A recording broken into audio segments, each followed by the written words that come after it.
Hola, muy buenos días a todos. Les agradezco que se hayan conectado para esta sesión que representa el... Deme un segundo, por favor.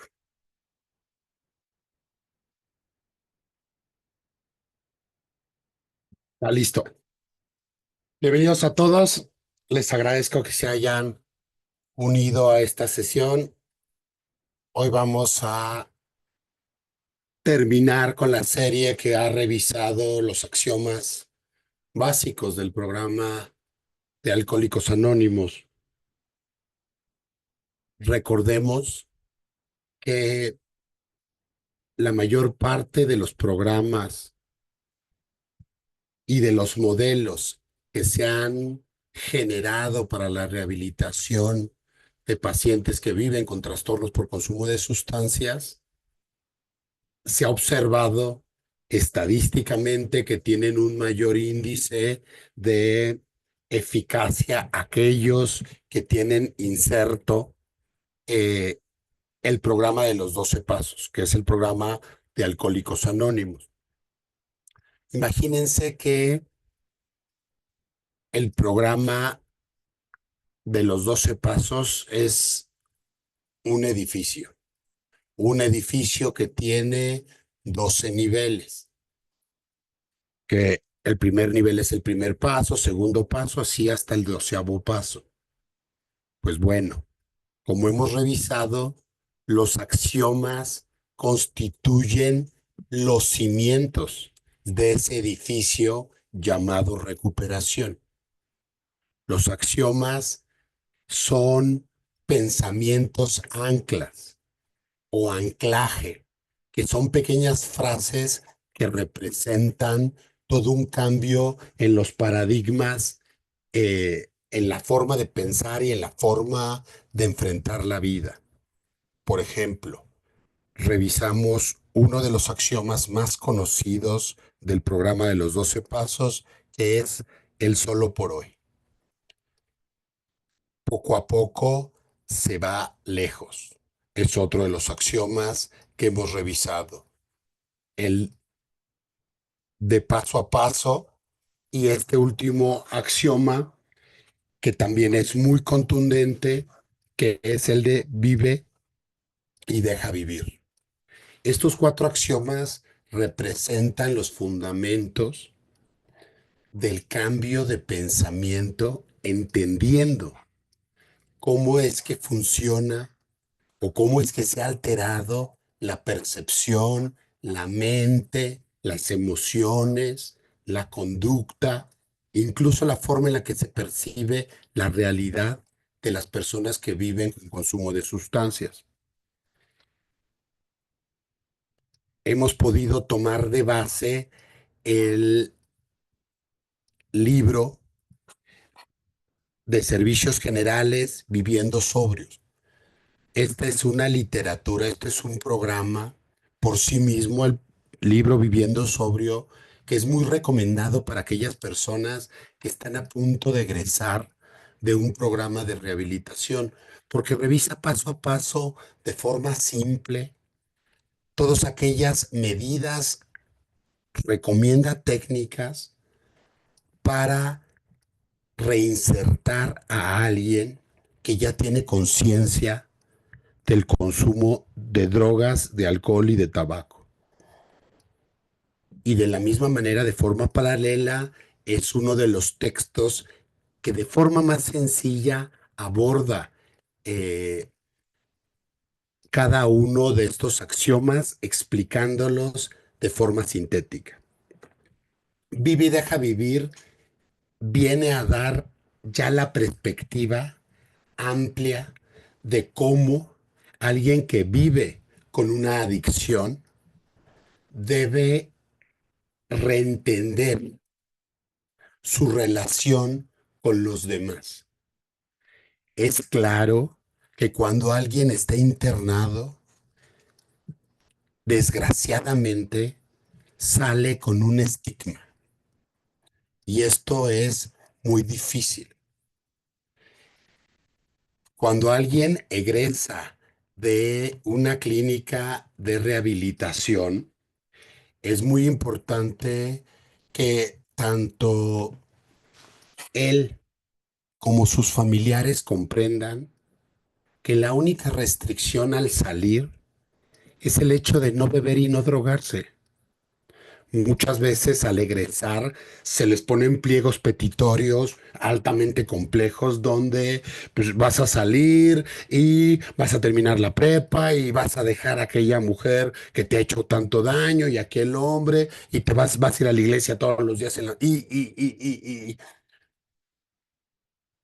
hay una serie y no vas a poder tener acceso a redes sociales y se amplifica tanto las expectativas para alguien que está terminando un programa de rehabilitación que se le limita mucho, se limita mucho en sus libertades. Y en gran medida se tiende a infantilizar estos adultos que egresan y que el objetivo real es que tengan una conciencia clara de que viven con un trastorno, de que viven con una serie de alteraciones cuya responsabilidad es de ellos hacerse cargo. Un ejemplo muy recurrente es que incluso al egresar, las personas que han estado en rehabilitación no pueden ni enojarse porque entonces se les señala de que, no, pues ya estás raro, ya te estás enojando, seguramente es que ya consumiste. Y están bajo el microscopio y ese estrés, aunado a las problemáticas familiares propias de cada uno de los sistemas que no cambiaron por el hecho de que la persona que vive con adicciones haya estado internada, llegan a integrarse a una problemática que continuó. A los usuarios que están en rehabilitación constantemente se les dice que tú hayas estado internado tratando de mejorar, de madurar, de cambiar tu vida, no quiere decir de ninguna manera que tus papás lo hayan estado, que tu esposa, que tu esposo, que tu pareja, que tus hijos lo haya estado. Vas a salir y te vas a tener que hacer cargo del tiradero que dejaste, de la problemática de la familia, de los problemas económicos, de las situaciones. Y aparte, en esta nueva visión, hacerte cargo de mantenerte sobrio. Esto es muy importante. Estas pláticas están dirigidas a los familiares y muchas veces consideran que para prevenir una recaída tienen que generar sistemas de cuidado donde prácticamente se hacen uno con la persona que vive con estos conflictos. Están muy atentos cuando salen, cuando regresan, cómo están viendo, cómo es su mirada, si la mirada la tienen perdida. Incluso la esposa de un paciente que consumía cocaína, esto es real, cuando regresaba a su casa, se chupaba el dedo, se lo metía a la nariz y luego se lo probaba para ver si había consumido o si había inhalado cocaína. A esos grados de aprehensividad y de control llegan los familiares. Esto es contraproducente porque el desarrollo del cerebro de las personas que viven con adicciones desde el nacimiento, hay estudios que establecen que desde el nacimiento nacieron así. Hay otros estudios que establecen que fue durante el consumo de sustancias que se generó esta alteración, pero la mayor parte de las muestras estudiadas determinan que las personas que han sido diagnosticadas con trastornos relacionados con sustancias tienen fallas neurológicas para gestionar la ansiedad. Alguien que vive con consumo de sustancias, en su historia clínica se ha podido observar cómo el estrés es la ansiedad, el estrés, la angustia, es uno de los síntomas que han estado presentes a lo largo de su vida.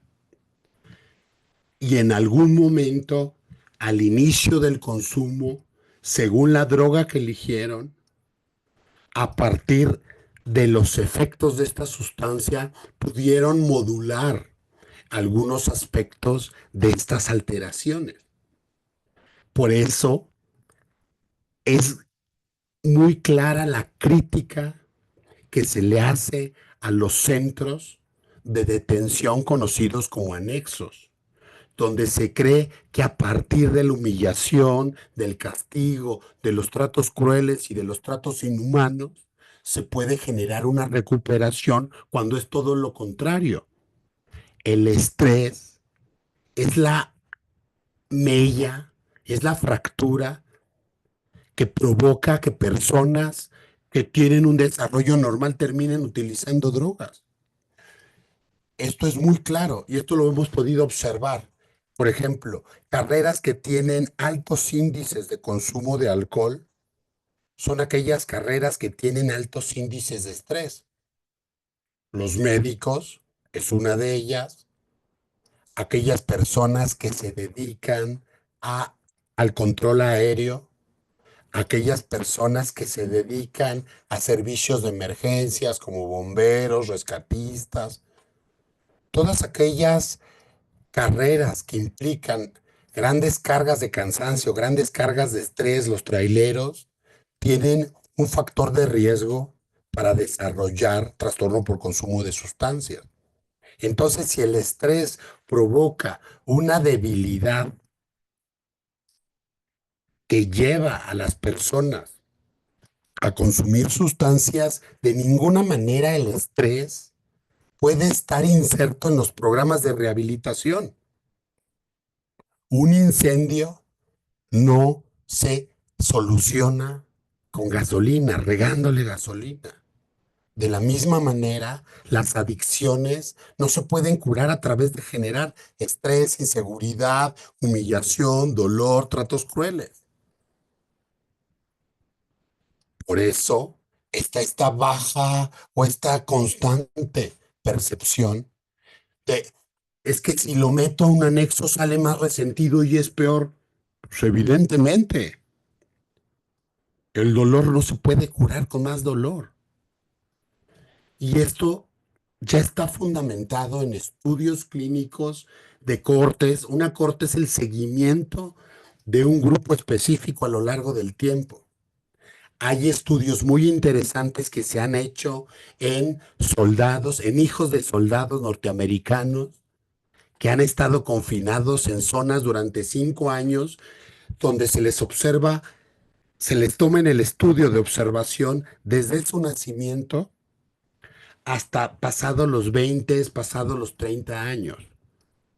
Aquellos hijos de militares que tuvieron menos cambios de lugares de residencia a lo largo de su vida, aquellos que no fueron sometidos a situaciones de violencia de pareja, que no vivieron conflictos al interior de los núcleos familiares, que no se les sometió a ese estrés, que no tuvieron contacto con bullying o con otro tipo de maltratos.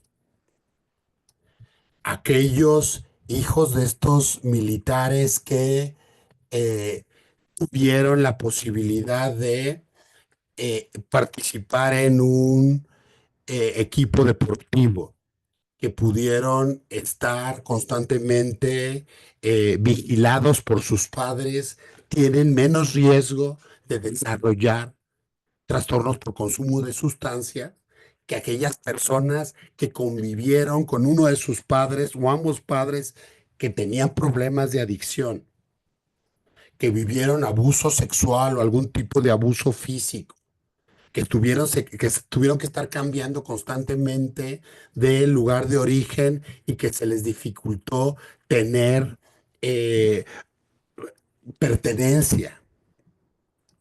aquellos grupos aquellos hijos que fueron sometidos a bullying, que fueron sometidos a otros tipos de abuso, tienen mayor riesgo de generar trastornos por consumo de sustancias. En este estudio, en estos estudios, el factor cardinal, el factor que aparece constantemente es el factor de la ansiedad, es el factor del estrés como una forma de disminuir los factores de protección que pudieron haber tenido estas familias. Pertenecer a un grupo deportivo, pertenecer a grupos de pertenencia como pueden ser las iglesias, como pueden ser equipos de fútbol, la vigilancia parental, o sea, que los papás estén constantemente vigilando dónde están sus hijos, qué están haciendo sus hijos, que son situaciones que en México, por las condiciones económicas, por las condiciones sociales donde ambos padres trabajan y los municipios prácticamente son dormitorios. Los padres llegan cuando los niños están dormidos, se tienen que ir a trabajar y regresan cuando sus hijos están dormidos y se quedan a cargo o de las abuelas o se quedan a cargo de la calle, los educa en la calle. Tienen altos índices de riesgo para desarrollar trastornos por consumo de sustancias. Esto ya está evidenciado, esto ya está claro. Neuropsicológicamente, el abandono, la ansiedad, la negligencia, el maltrato, la violencia, presenciarla o sufrirla, genera alteraciones críticas, genera verdaderos daños, verdaderas alteraciones que cambian, que alteran el funcionamiento neurológico. Al alterar el funcionamiento neurológico de un ser humano, cambia su forma de pensar, de sentir, de percibir, de vincularse con los otros. Esto cambia totalmente su personalidad, su forma de desarrollarse en un medio social, en un medio laboral, la forma de concebirse dentro de una comunidad, de identificarse con un país. Vamos. Y ahí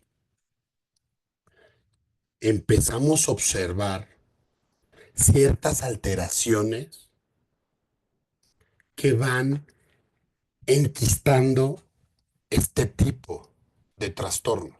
Por ejemplo, en esta parte del libro Viviendo Sobrios hay este enunciado, me gusta mucho. Dice, alguno de nosotros, después de consumir, nos volvíamos discutidores y hasta beligerantes. El mala copa.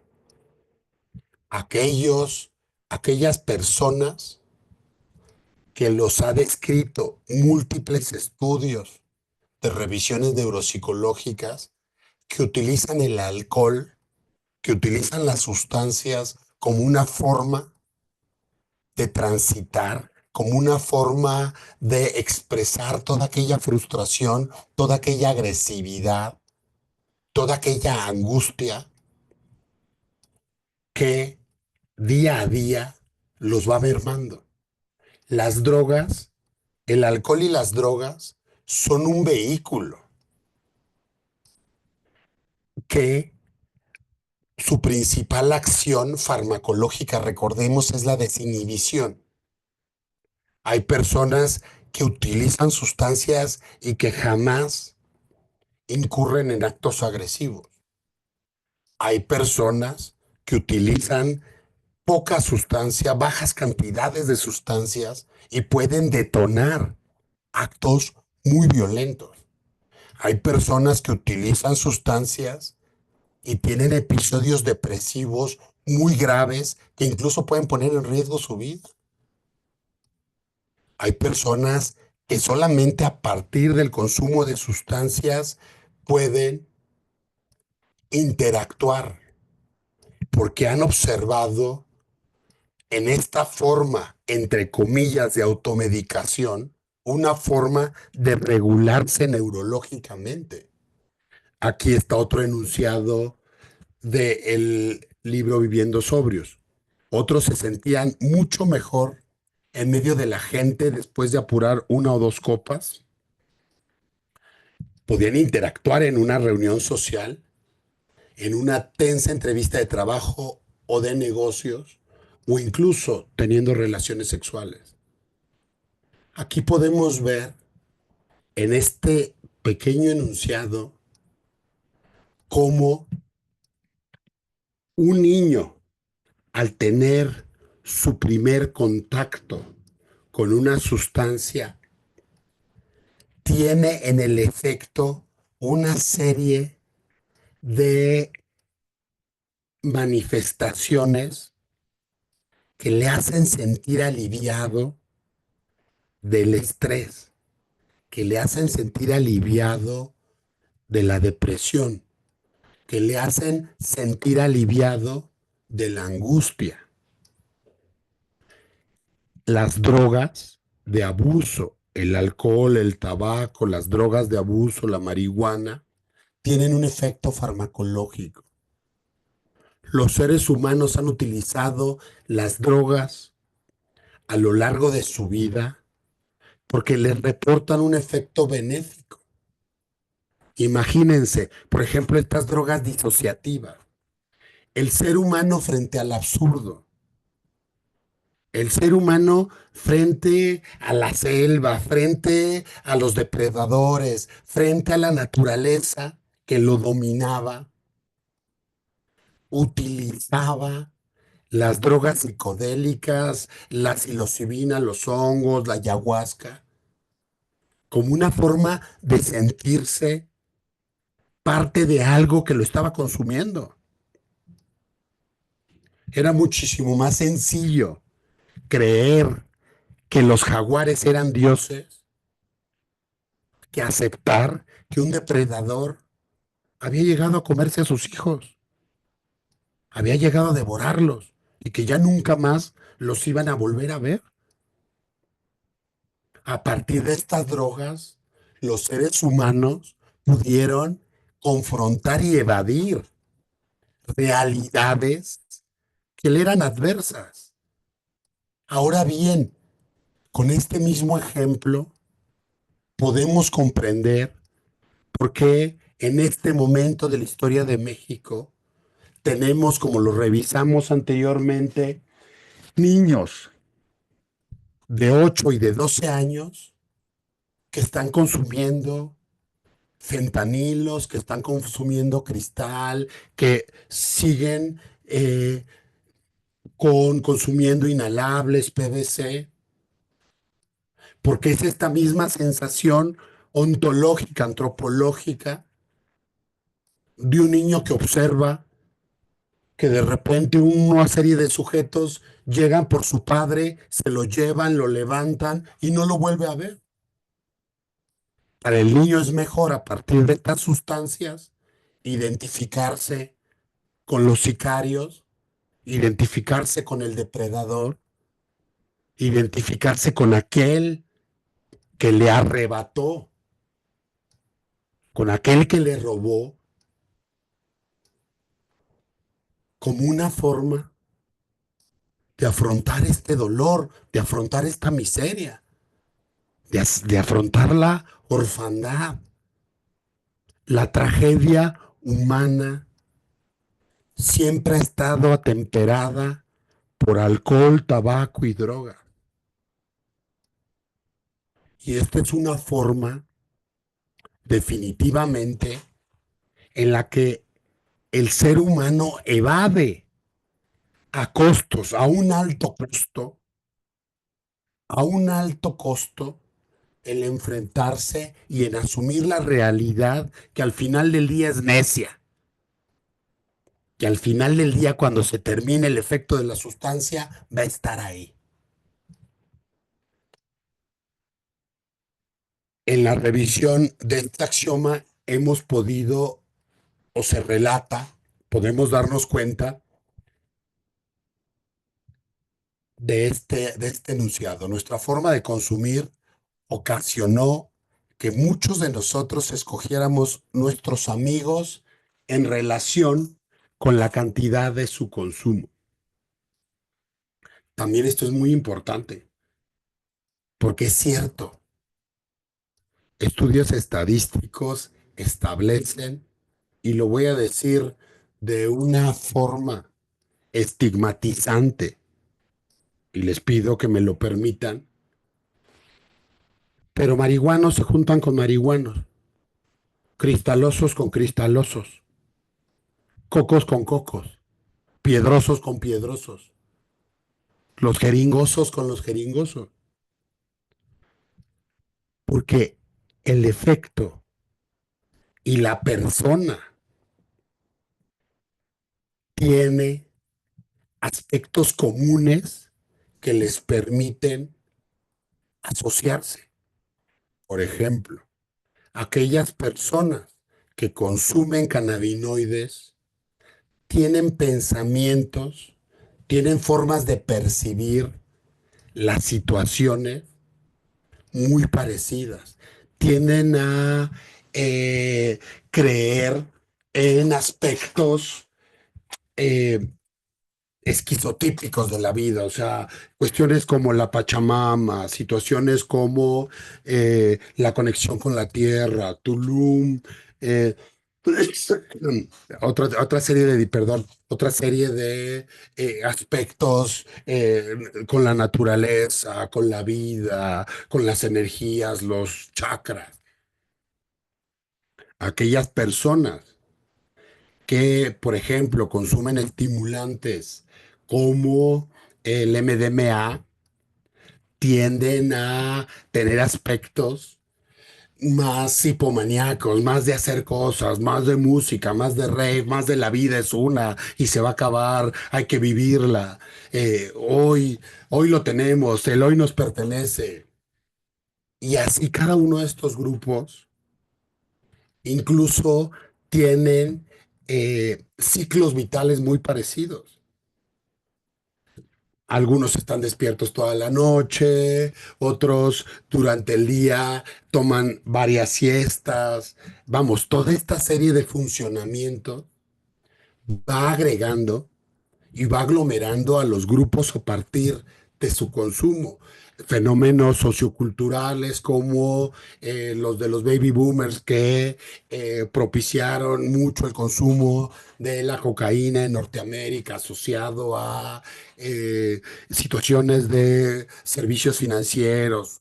Vamos, no están de más. No son, no, son fenómenos que se deben de atender porque en la geografía de las comunidades se ha podido observar que en un mismo municipio, incluso dentro de una misma colonia, hay parches donde se consume marihuana y ahí se puede ir a buscar al dealer de la marihuana. Hay otros parches donde se consume solventes y ahí se va a buscar a las personas que venden los solventes. De esta forma y a partir de esta psicogeografía, esta geografía del consumo de sustancias, de cómo se van segmentando los grupos sociales, las sustancias tienen un impacto y desgraciadamente van generando identidades. Es algo muy estigmatizante, pero que el propio usuario de sustancias va constantemente consolidando. Yo soy cricoso. Pues pensé que eras un ser humano. No, yo soy cricoso. Lo mío es la marihuana. Yo soy marihuano. O sea, ya no es tan solo yo soy adicto. Que eso, el definirse a partir de una enfermedad, es como abanderar un estigma social que va a seguir criminalizándote. No, ahora ya tienes apellido. Yo soy adicto y lo mío es el crico. No, pues está bien. Esta estas situaciones son graves porque van mermando al sujeto, a las personas con una identidad. Muchos de los familiares incluso lo mencionan. Mi hijo es adicto. No, a ver, tu hijo es tu hijo y va a seguir siendo tu hijo y espero que lo puedas recuperar. No lo abandones a esa denominación de adicto, que a partir de ello es que se va perdiendo y se van asociando este tipo de circunstancias. Yo soy adicto y bueno, frases que he escuchado como hoy está el día como para una recaída. Empiezan a entrar en esta forma de percibir el mundo, en esta forma de entender el mundo, ciertos juicios. Uno de ellos, por ejemplo, el como soy adicto, estoy enfermo de mis emociones. Y entonces me permito vivir relaciones tóxicas. Si observamos, si vamos observando la construcción completa y llevándola a la luz de este axioma, se va perdiendo entonces la capacidad de vivir. Y el otro, los familiares, al observar a su hijo como un adicto, también dejan de vivir. Y esta asociación perversa entre un adicto y sus codependientes pocas veces se rompe. Por eso hay que vigilarla desde un principio. Para avanzar un poco más, ya durante la abstinencia, que es la cruda, también hay una serie de estudios, sobre todo los más interesantes que ya hemos revisado anteriormente, aquellos por SPECT. El SPECT es una forma en la que se ilumina distintas partes del cerebro que van teniendo actividades distintas. Durante la cruda, durante la abstinencia, el sujeto que vive con trastornos por consumo de sustancias experimenta culpa, experimenta vergüenza, se activan las áreas del enojo, tienen estados constantes de irritabilidad, son más proclives a la ira o a conductas agresivas. Y esto también es sumamente interesante. El libro Viviendo Sobrios de la Comunidad de Alcohólicos Anónimos los categorizó como ultrasensibles. Nuestra sensación de culpa nos hacía ultrasensibles con todos los que nos rodeaban y nos alimentábamos o alimentábamos resentimientos. Y aquí podemos abrir otra gran pregunta. ¿Alguien que actualmente vive con una adicción nació ultrasensible, nació hipersensible? De niño le dolía más el dolor, le generaba más angustia la ansiedad, o a partir del consumo de drogas dejó de aguantar la realidad.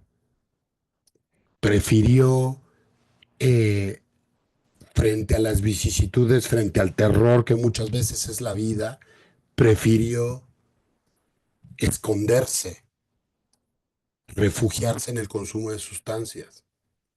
¿Qué nos dicen los estudios?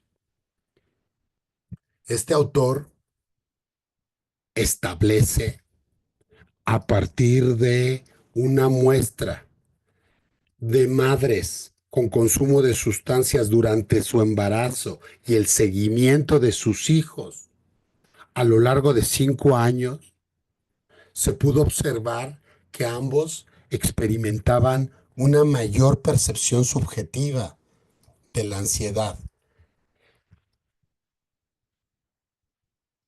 ¿Cómo explico esto?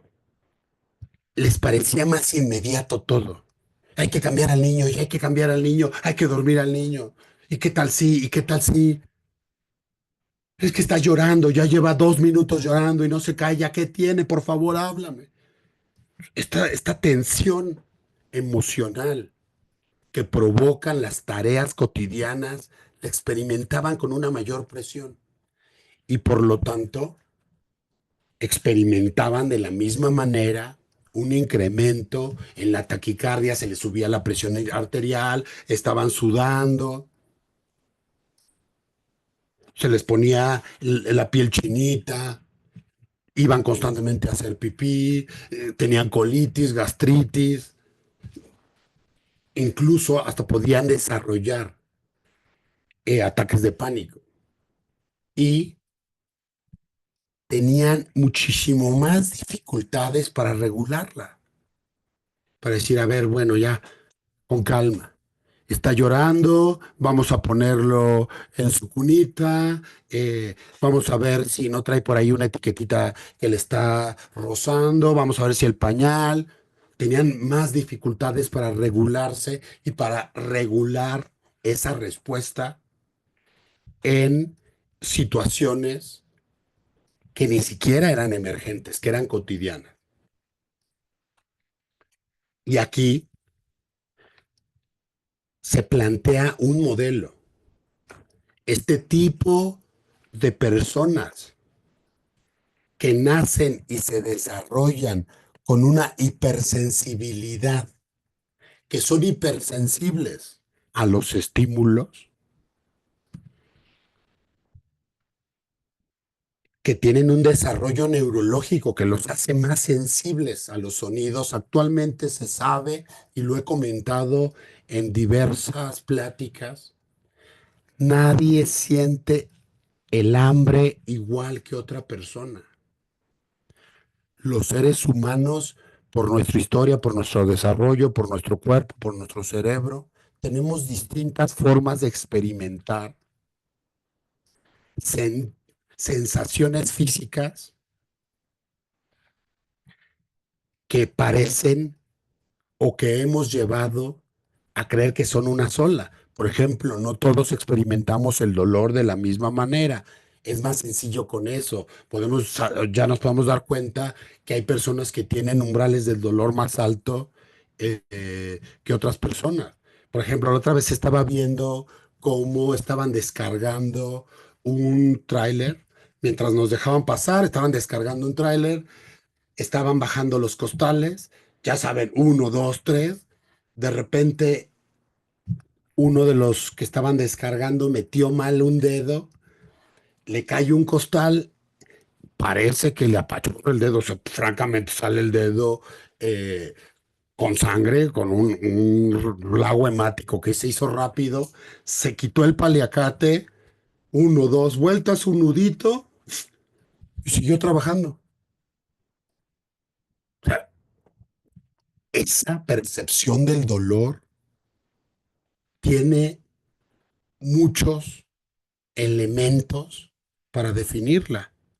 Desde aquel elemento de por su situación de trabajo, por estar trabajando tantos años a lo largo de su vida, incrementó la percepción del dolor, hasta la cuestión psicológica social de ahorita no me puedo enfermar, ahorita no me puedo poner a llorar, tengo que seguir trabajando o no me van a pagar. Si se fijan, estos elementos condicionan lo que todos creeríamos que debería ser una respuesta universal, un dedo lesionado. Ahora bien, las personas que son susceptibles a desarrollar trastorno por consumo de sustancias son muchísimo más, son hipersensibles a los estímulos como el ruido, como los gritos, situaciones de maltrato. Y una vez que consumen una sustancia, inicialmente alivian esta hipersensibilidad, pero ante la primera cruda la incrementan y se hace un círculo vicioso. Les voy a poner un ejemplo. Las personas que consumen alcohol para sentirse bien, las personas que consumen alcohol para poder socializar, porque les genera fobia socializar, porque con las primeras 3, 4 cubas ya se sienten más relajados y pueden ser el alma de la fiesta, y sin beber son muy eh, introvertidos. Durante la abstinencia, durante la cruda, incrementa la ansiedad, incrementa la angustia, incrementa la vergüenza, se sienten culpables, observados de una manera muy intensa. Entonces, en este modelo, aquel síntoma que se buscaba contender con la sustancia a partir de varios ciclos de consumo deja de dar servicio. Esto es algo que mis compañeros entienden. Las drogas dejan de dar servicio.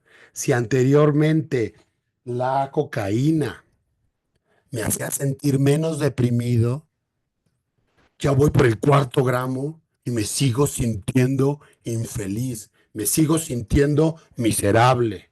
Y aparte de todo, estoy paranoide. Y ya me quedé trabado. Ya estoy mostreando. Ya estoy todo monstruo. Es ahí donde llega un punto que la hipersensibilidad se incrementa tanto que el estímulo inicial ya no lo puedes resolver, porque parte de una falla inicial.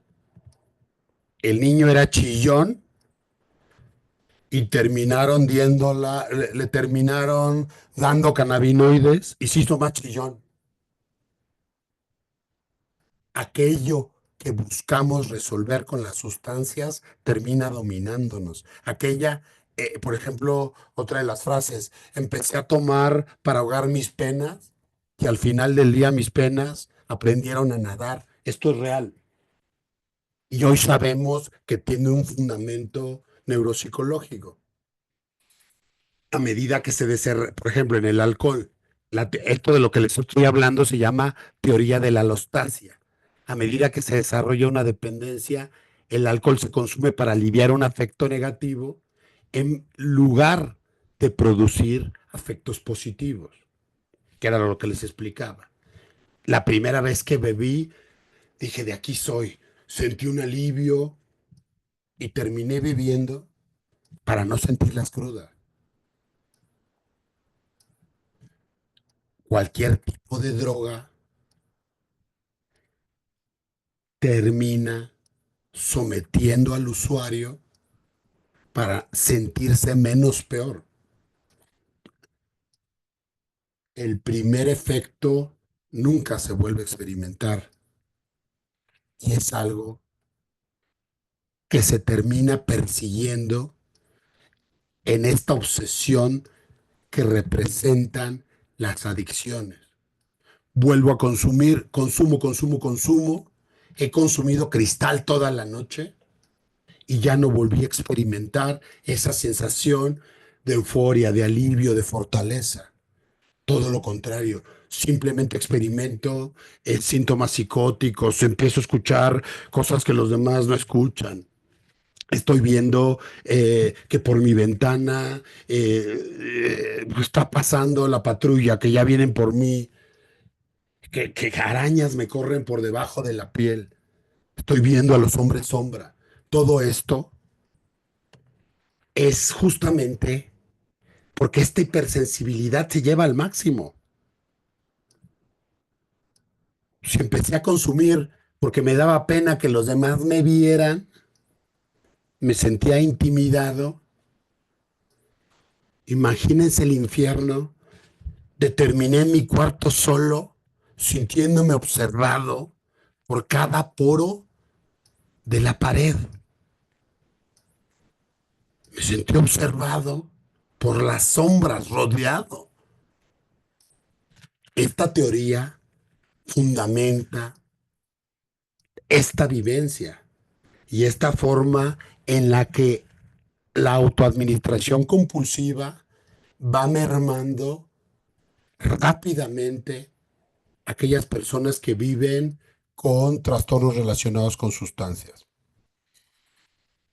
La experiencia del estrés, como lo hemos venido explicando, se relaciona con los procesos que intervienen en la forma en la que percibimos, cómo valoramos y cómo vamos a responder a esos estímulos.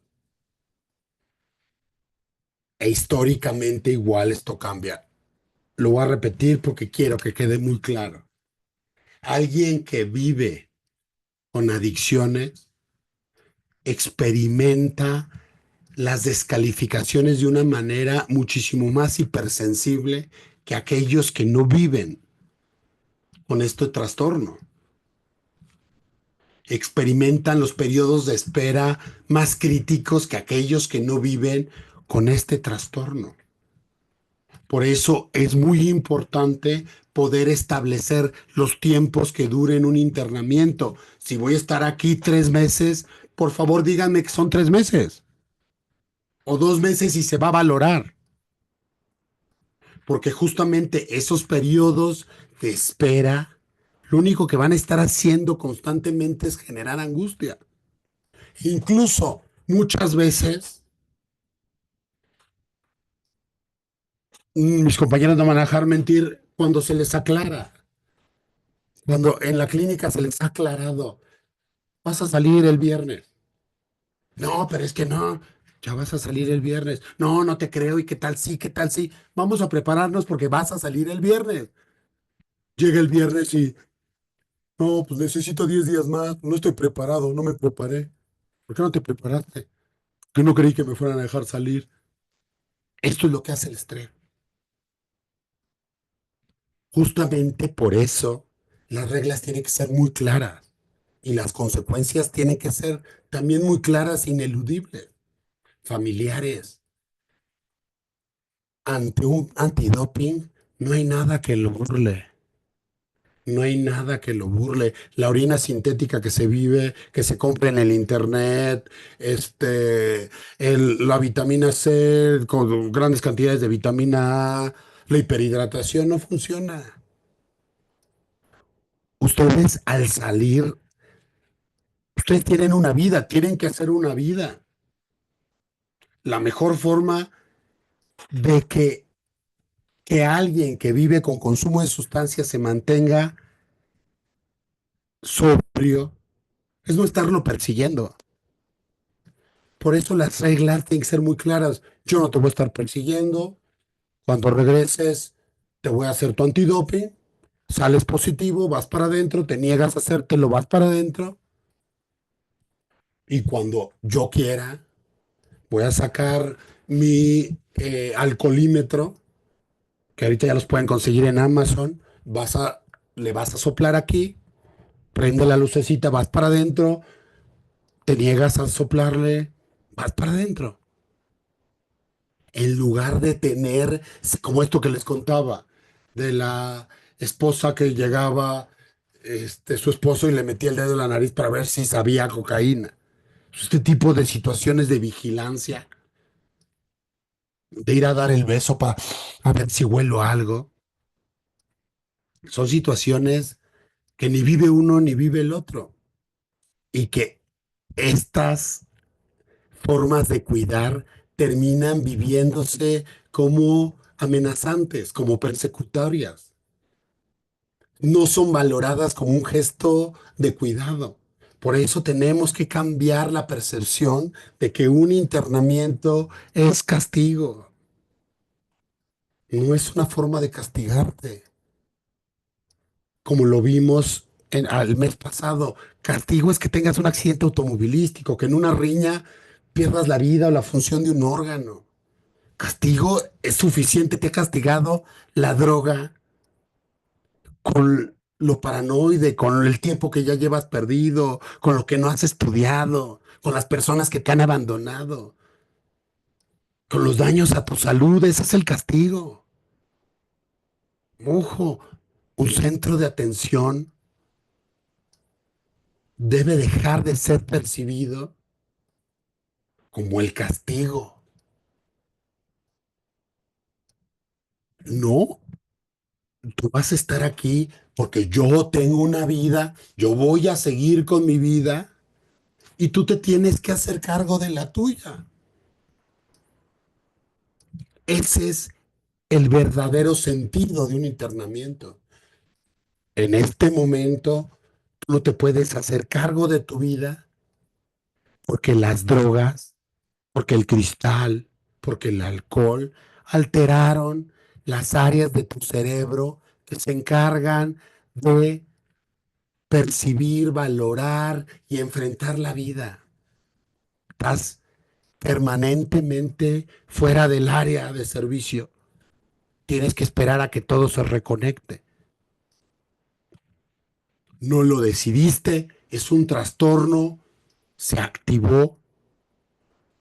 Tú tienes que hacerte cargo de esto, yo tengo que seguir con mi vida. Y ahí se plantea un sistema saludable de atención.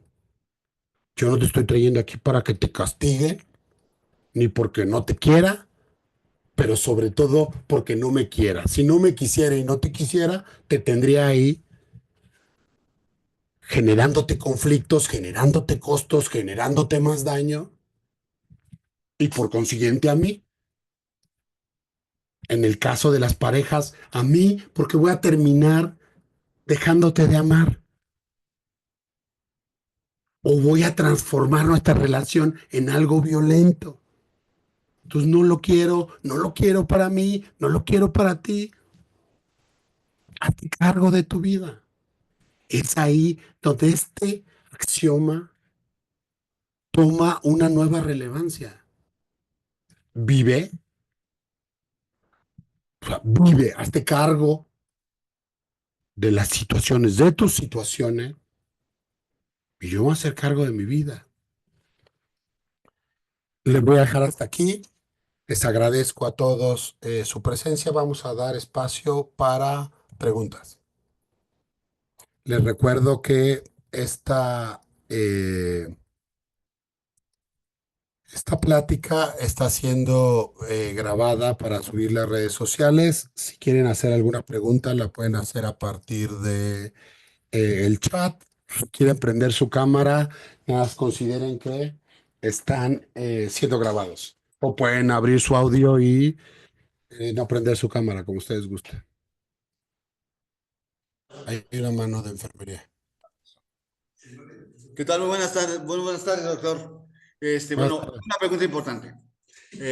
Soy seropositivo, consumí cristal algún tiempo a raíz de una pérdida importante de mi vida y regreso nuevamente al consulto de infectología y la pregunta es, ¿por qué razón el topiramato le pega a los CD4? Gracias. No, no, a ver, no existe ningún estudio que establezca esta relación. El topiramato es un medicamento que sirve para estabilizar la función de la neurona. De ninguna manera interviene en el funcionamiento de los retrovirales ni de las células CD4. Aquí tenemos que revisar de forma paralela cuál es tu fitness viral para poder determinar el tratamiento adecuado y de forma paralela el manejo del trastorno por consumo de clorhidrato de metanfetamina.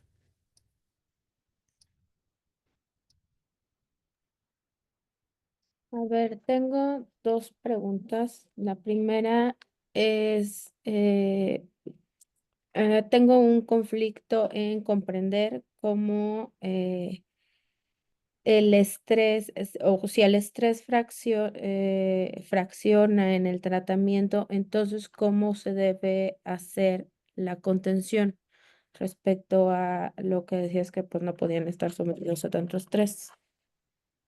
Ok.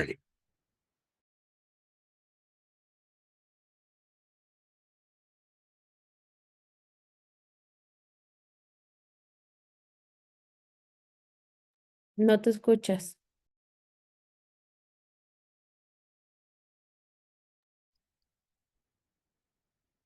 ¿Ya me escuchó? Bueno, Ya. bueno. Ok. Cualquier intervención va a originar estrés. Esto lo tenemos que tener por sentado. Segunda situación clara. Nadie quiere estar internado. ¿Ok? Esto implica que todos aquellos que están participando en un proceso de rehabilitación tienen que estar capacitados. Existen técnicas, por ejemplo, voy a mencionar una. Todas las derivadas de la entrevista motivacional, todas las técnicas motivacionales que se han generado como una forma de llevar al usuario de sustancias a la comprensión. Entonces, existen mecanismos en los cuales alguien se tiene que capacitar para constantemente estar atentos de la persona que vive con trastorno de consumo de sustancias y estar conteniendo a las personas que están angustiados en las distintas fases. Si alguien está intoxicado, no hay que hablar con esa persona, se le tiene que atender médicamente y psiquiátricamente. Esa es la forma de contener a alguien que está intoxicado. No te vas a poner a platicar con alguien que está viendo arañas y que cree que tú eres una araña gigante que se lo va a devorar. De entrada, tenemos que saber que las personas en intoxicación tienen que ser tratadas médicamente, neuropsiquiátricamente. Alguien que esté en abstinencia, en cruda, te va a hacer y te va a decir todo con tal de librarse de los síntomas que lo están haciendo sufrir profundamente, del cerebro que lo está llevando a buscar una dosis más. Ahí son técnicas de contención para irle aclarando cada uno de los síntomas que está teniendo, relatándole cada uno de los síntomas. Mira, tú estás sudando, mira, tú estás angustiado. Y a la par, tener la atención neurofarmacológica, porque los síntomas ahí tienen un origen y se tiene que tratar el origen, que es toda la manifestación, todo el cuadro clínico, físico por deshidratación, por alteración de los neurotransmisores. Vamos, es una situación compleja, pero ahí es 50 y 50. Se requiere alguien que les esté explicando y alguien que esté tratando los síntomas. Ya en el proceso de rehabilitación se invierte. La mayor parte del trabajo es de los equipos de psicoterapia, de acompañamiento, de psicoeducación, donde lo que se logra o lo que se busca es la conciencia de enfermedad en las distintas fases, en aquellos sujetos que están en negación, precontemplación, contemplación y aquellos que ya están convencidos de que tienen un problema. Con esta, bueno, y de ahí, como lo hemos visto anteriormente, vienen los procesos de preparación a la reinserción y ya los seguimientos. Con esta pequeña síntesis que te estoy dando, no es fácil. ¿Cómo se hace?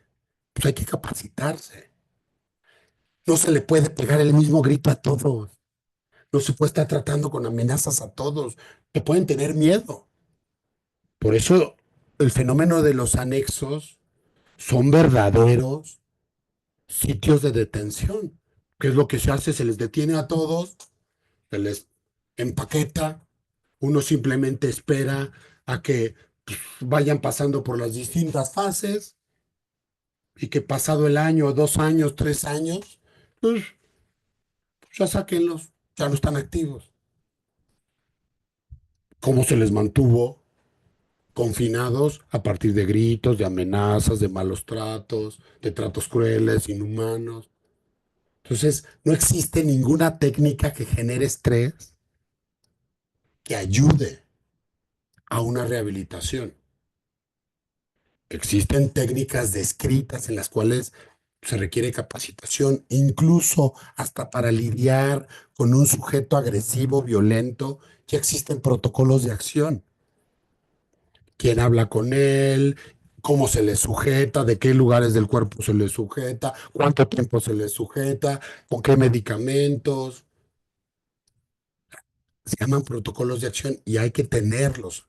Un centro de rehabilitación que no cuente con este tipo de protocolos sencillamente está tratando de inventar o está experimentando. La que sigue. A ver, tengo 4 años de sobriedad y ¿por qué me siento desmotivado y con ansiedad? A ver, qué pregunta tan interesante.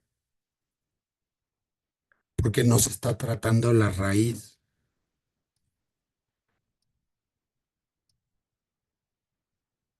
Y esto nos lleva a qué hace y qué no hace doble A. Doble A solamente sirve para dejar de beber, de drogarse. Se acabó. Todo lo demás son santitos que le han ido colgando para tratarse la depresión, la desmotivación. Tenemos que ver si lo que está pasando contigo es una causa primaria. ¿Desde cuándo tienes la depresión? Eh, ¿Qué elementos físicos tienes? Si esta desmotivación es a partir de algún tipo de lesión neurológica, de circunstancias, si no tienes trabajo. Vamos, el análisis de alguien que vive con depresión es específico, pero vamos, si no dejas de beber, pues vas a seguir deprimido, pero si dejas de beber, vas a seguir deprimido porque no te has tratado la depresión. Y si continúas con depresión, probablemente vas a terminar bebiendo. Es ahí donde puedes observar que tu tarea es doble. Dejar de beber, que lo has hecho exitosamente 4 años, pero la motivación, la capacidad de regular tus emociones, la capacidad de tomar decisiones, de contender con la ansiedad, de gestionarla, implica una valoración neuropsiquiátrica. En la valoración neuropsiquiátrica, eh, te pueden recomendar o no el tratamiento farmacológico y te pueden recomendar un tipo de psicoterapia específica para el tipo de depresión específica que tienes. Pero vamos, no todo se soluciona con dejar de beber y de drogarse. Eso es una parte muy importante, fundamental, pero no todo se soluciona. Daniel González, tienes la palabra, por favor. Hola, ¿qué tal? Buenos días. Eh, Doctor, ¿cuál sería el mejor mensaje a la familia del adicto al momento del ingreso al centro de rehabilitación? Sobre todo para esas familias que piensan que el centro de rehabilitación va a hacer todo el trabajo, que ellos solamente necesitan ir a depositar a su adicto al centro y al momento de salir, cuando así lo decidan quienes llevan el proceso del adicto, va a estar curado al 100%. ¿Cuál sería el mejor mensaje a esa familia? Porque yo me enfrento con esa problemática casi todos los días al momento de platicar con los familiares. Sí, mira, pero lo primero que le recomendaría es que le dejaran de decir adicto. Esto sería como lo primerito, ¿verdad? A ver, aquí vamos, ¿cómo se llama su hijo? Fulanito de tal, lo vamos a nombrar así. Él no es un adicto y ustedes no son los familiares de un adicto.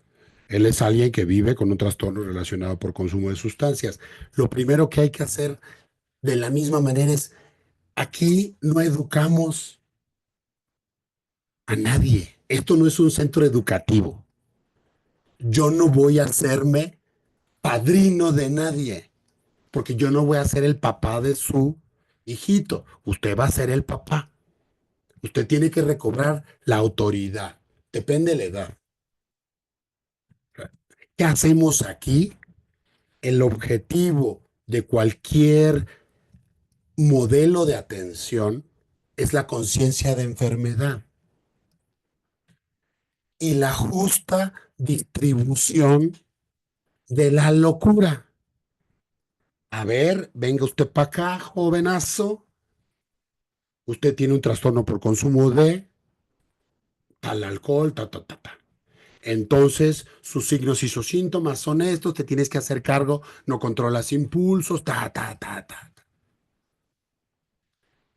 Esta es la forma de entender cómo vives con este trastorno y de que te hagas cargo de este trastorno. Ahora bien, las expectativas tienen que ser muy claras y por eso tenemos que cuidar las palabras. Esta palabra tan nefasta, tan tóxica de padrino y madrina, le da a los familiares la posibilidad de, pues ahí se lo dejo padrino, un padrino según la mitología católica romana, es en caso de que yo muera física, emocional o psicológicamente, pues tú vas a seguir con mi labor. No, pues ¿qué cree? Así no va. Venga usted se va a sentar, por ejemplo, en este tipo de conferencias y tenemos que tener claro que lo único que le pasa a él es que tiene un trastorno que lo lleva a fumar, a beber y a drogarse. Que es justamente aquí lo que vamos a hacer. Si usted quiere que sea buenito, que no sea buenito, que sea hetero, que no sea hetero, que sube, que baje, esas son sus expectativas y son su problema. Sus expectativas, su problema. Usted se tiene que hacer cargo de sus problemas. Porque psicodinámicamente, ahora sí voy a utilizar la palabra adicto, el adicto termina siendo el síntoma principal de la familia, termina siendo la fiebre de la familia, termina siendo el bote de basura de la familia, termina siendo todo lo que está mal en la familia. Entonces vente para acá, tú no te vas a recuperar, tú jamás te vas a recuperar, porque si no, entonces yo me tengo que hacer cargo de mi locura. En sistemas de coadicción, donde varios de los familiares fuman y beben, por ejemplo, yo he tenido sesiones familiares donde se está hablando que el usuario tiene que incluso salir dejando de fumar y los papás con el vapeador así, no, sí, estoy de acuerdo, no, sí, sí, que dejen todo, que dejen todo. Casos donde uno de los padres jamás dejó de consumir cannabinoides, que fue lo que llevó a su hijo a tener toda una serie de conflictos. Esa es la parte crítica de los sistemas de atención y de los sistemas de recepción, donde se tiene que aclarar. Aquí, en tanto tiempo se trata la intoxicación, en tanto tiempo la abstinencia y ya después la rehabilitación. Su responsabilidad en cada uno de estos es estar en psicoterapia, ir a un grupo, porque si no en esta lógica judio-cristiana de, pues usted es su padrino, ay padrino, y otra vez está viviendo, venga por él. Y pues llegan los grupos de traslado de pacientes, y no, doctor, pues es que había una fiesta en esa casa, todo el mundo estaba borracho ahí. O sea, hemos enfrentado situaciones donde los usuarios, sus padres son traficantes de drogas. Es ahí donde se tiene que tener muy claro, muy claro. A ver, yo no soy juez, a mí no me van a meter, yo soy médico, yo veo signos y síntomas y determino un diagnóstico, un tratamiento. Nosotros somos un centro de rehabilitación donde nos vamos a hacer cargo de estos programas. Hay que determinar los programas de atención. Él va a llevar un programa de psicoeducación, él va a llevar un programa deportivo, ustedes van a llevar estos programas y aclarar que el tratamiento es multidimensional. Para no perderme, para ser muy claro, cuidar las palabras, cuidar los términos, va aproximándote a no generar falsas expectativas. Nunca dejes que nadie te llame padrino. Tú sí estudiaste. Así, se acabó. Si usted quiere un padrino, órale, váyase a un anexo. Váyase, bautice a su hijito. Porque aquí no somos padrinos, aquí no somos madrinas. Sus madrinas, las de la PGR que ya desapareció. No, no, no. Aquí tenemos programas de rehabilitación, sabemos lo que hacemos. Y también sabemos lo que no hacemos y para lo que no servimos. Yo sé lo que hacen mis medicamentos y lo que no hacen. Ojo, es muy importante rehabilitar también este tejido familiar. O simplemente repartir. Esta es la conflictiva de él. Que usted no acepte que estudió, con quién se acuesta, qué música escucha, cómo se viste. Ese es su problema, eso no tiene nada que ver con lo que él tiene. Si lo precipita, pues, no tiene, de aquí no va a salir siendo buenito. ¿Sale? Gracias, Les doctor. agradezco mucho su participación. Los veo el próximo mes. Que estén muy bien.